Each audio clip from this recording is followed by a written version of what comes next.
आज हम लोग हैलोजनों के ऑक्सी अम्लों पर आधारित प्रश्न देखेंगे। ऑक्सी अम्लों पर कई प्रकार से प्रश्न पूछे जा सकते हैं, जैसे ऑक्सी अम्लों के नाम, अणुसूत्र और उनकी ऑक्सीकरण संख्या पर प्रश्न बनता है। विभिन्न ऑक्सी अम्लों की संरचनाएं प्रश्न के रूप में पूछी जाती हैं। तो एक एक करके हम लोग सब देखते हैं। सबसे पहले हम देखेंगे पहला प्रश्न कि हैलोजनों के ऑक्सी अम्लों के नाम, अणुसूत्र व ऑक्सीकरण संख्या लिखिए। तो हैलोजन कुल 4 प्रकार के ऑक्सी अम्ल बनाते हैं: हाइपोहैलस अम्ल, हैलस अम्ल, हैलिक अम्ल और परहैलिक अम्ल। तो एक तालिका के द्वारा हम इसको समझेंगे। तालिका में फ्लोरीन, क्लोरीन, ब्रोमीन, आयोडीन, इनके ऑक्सी अम्लों को हमने प्रदर्शित किया है और साथ में उनकी ऑक्सीकरण संख्या को प्रदर्शित किया है। तो सबसे पहले हाइपोहैलस अम्लों में फ्लोरीन बनाता है हाइपोफ्लोरस अम्ल, सूत्र है HFO। क्लोरीन बनाता है हाइपोक्लोरस अम्ल, HClO। ब्रोमीन का हाइपोब्रोमस अम्ल बनता है, सूत्र है HBRO। और इसी प्रकार आयोडीन हाइपोआयोडस अम्ल बनाता है HIO। और इनमें हैलोजन परमाणुओं की ऑक्सीकरण संख्या +1 होती है। फ्लोरीन केवल एक ही ऑक्सी अम्ल बनाता है, क्योंकि यह प्रबल विद्युत ऋणी तत्व है। बाकी हैलोजनों के अनेक ऑक्सी अम्ल प्राप्त हैं। नेक्स्ट हम लोग देखेंगे हैलस अम्लों में क्लोरीन बनाता है HClO2 क्लोरस अम्ल। यहां ब्रोमीन और आयोडीन के जो हैलस अम्ल हैं वो अस्थायी होते हैं और इसमें क्लोरीन की ऑक्सीकरण अवस्था +3 होती है। नेक्स्ट है हैलिक अम्ल। तो हैलिक अम्ल में क्लोरीन बनाता है क्लोरिक अम्ल, सूत्र है HClO3। ब्रोमीन बनाता है ब्रोमिक अम्ल, HBRO3। और आयोडीन का आयोडिक अम्ल बनता है HIO3। और यहां हैलोजनों की ऑक्सीकरण अवस्था +5 होती है। नेक्स्ट है परहैलिक अम्ल। परहैलिक अम्ल भी क्लोरीन, ब्रोमीन, आयोडीन तीनों बनाते हैं। तो क्लोरीन का बनता है पर क्लोरिक अम्ल, HClO4। ब्रोमीन का बनता है पर ब्रोमिक अम्ल, HBRO4। और आयोडीन का पर आयोडिक अम्ल, HIO4। और यहां हैलोजन परमाणुओं की ऑक्सीकरण संख्या +7 होती है। तो इस प्रकार यह भी बहुत इंपॉर्टेंट प्रश्न है। MP बोर्ड में कई बार पूछा गया है कि हैलोजनों के ऑक्सी अम्लों के नाम, अणुसूत्र और ऑक्सीकरण संख्या लिखिए। अगला प्रश्न ऑक्सी अम्लों की संरचना पर बनता है। तो 4 प्रकार के ऑक्सी अम्ल हम लोगों ने देखा है। हम लोग यहां क्लोरीन के ऑक्सी अम्लों की संरचना देखेंगे और जिस प्रकार क्लोरीन के ऑक्सी अम्लों की संरचना होगी, ठीक उसी प्रकार ब्रोमीन और आयोडीन के ऑक्सी अम्लों की संरचना होगी। तो चलिए प्रश्न देखते हैं। हैलोजन के ऑक्सी अम्लों की संरचना दीजिए। तो इसमें कोई भी एक संरचना पूछी जाती है और अगर 2 संरचना पूछ दिया AB करके तो 5 नंबर का दीर्घ उत्तरीय प्रश्न बन जाता है। तो सबसे पहले हम लोग देखते हैं हाइपोक्लोरस अम्ल। तो इसका सूत्र है HClO। इसको हम HOCl भी लिख सकते हैं। इसमें ऑक्सीजन परमाणु में sp3 संकृत अवस्था हम मानते हैं। तो ऑक्सीजन परमाणु के संयोजकता कोष में 2s में 2 इलेक्ट्रॉन, 2p में 4 इलेक्ट्रॉन है और यहां sp3 संकरण होगा। तो sp3 संकरण में कुल 4 संकृत कक्षक बनेंगे। चतुष्फलकीय ज्यामिति में 2 कक्षकों में एकाकी इलेक्ट्रॉन युग्म होगा और 2 कक्षक में अयुग्मित इलेक्ट्रॉन होंगे।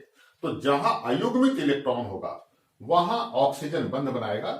तो एक तरफ हाइड्रोजन से बंध बनाता है और दूसरे तरफ क्लोरीन से बंध बनाता है। तो इस प्रकार HClO की जो संरचना है वो कोणीय होती है। नेक्स्ट है क्लोरस अम्ल। इसे HClO2 या HOClO भी लिख सकते हैं। इसमें क्लोरीन परमाणु में sp3 संकरण होता है। तो क्लोरीन परमाणु में उत्तेजित अवस्था में P का एक इलेक्ट्रॉन युग्म टूटता है और एक इलेक्ट्रॉन 3D में चला जाता है। लेकिन 3D का इलेक्ट्रॉन संकरण में भाग नहीं लेता है। तो यहां संकरण sp3 होता है जिसमें s का एक कक्षक और p के तीनों कक्षक भाग लेंगे। तो इस प्रकार sp3 संकरण में 4 संकरित कक्षक बनेंगे। 4 संकरित कक्षकों में 2 कक्षकों में एकाकी इलेक्ट्रॉन युग्म होगा और 2 अयुग्मित इलेक्ट्रॉन होंगे।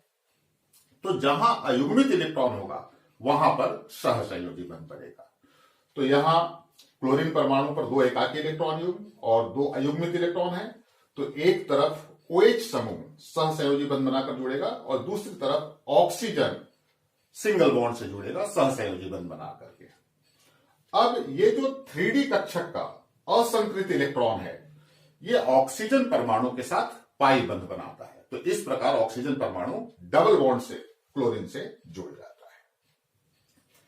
अगला है क्लोरिक अम्ल।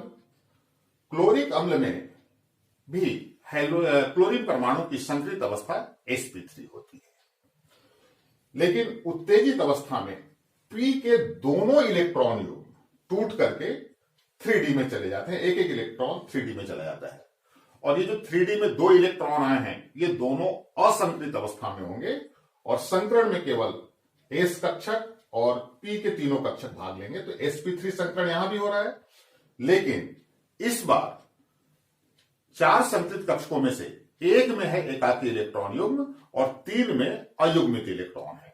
तो 3 सहसंयोजी बंध बनेंगे। तो पहला सहसंयोजी बंध OH समूह से बनेगा और 2 सहसंयोजी बंध 2 अलग अलग ऑक्सीजन परमाणुओं से बनेंगे। तो इस प्रकार सिंगल सिंगल बॉन्ड से 2 ऑक्सीजन परमाणु यहां पे जुड़ते हैं और ये जो 3D कक्षक में 2 असंकृत इलेक्ट्रॉन हैं ये ऑक्सीजन परमाणुओं के साथ पाई बंध बनाते हैं। तो इस प्रकार दोनों ऑक्सीजन परमाणु डबल बॉन्ड से क्लोरीन के साथ जुड़ जाते हैं और HClO3 की संरचना प्राप्त होती है। अंत में हम लोग देखेंगे परक्लोरिक अम्ल। यहां भी क्लोरीन परमाणु sp3 संकरित अवस्था में होगा, लेकिन यहां क्लोरीन उच्चतम उत्तेजित अवस्था में होता है और क्लोरीन परमाणु के सभी इलेक्ट्रॉन युग्म टूट करके एक एक इलेक्ट्रॉन 3D में भेज देते हैं। तो इस प्रकार 3D में 3 अयुग्मित इलेक्ट्रॉन हो जाते हैं। अब यहां भी संकरण sp3 होगा। इस बार sp3 संकरित कक्षक जो 4 बनेंगे चारों में अयुग्मित इलेक्ट्रॉन होगा।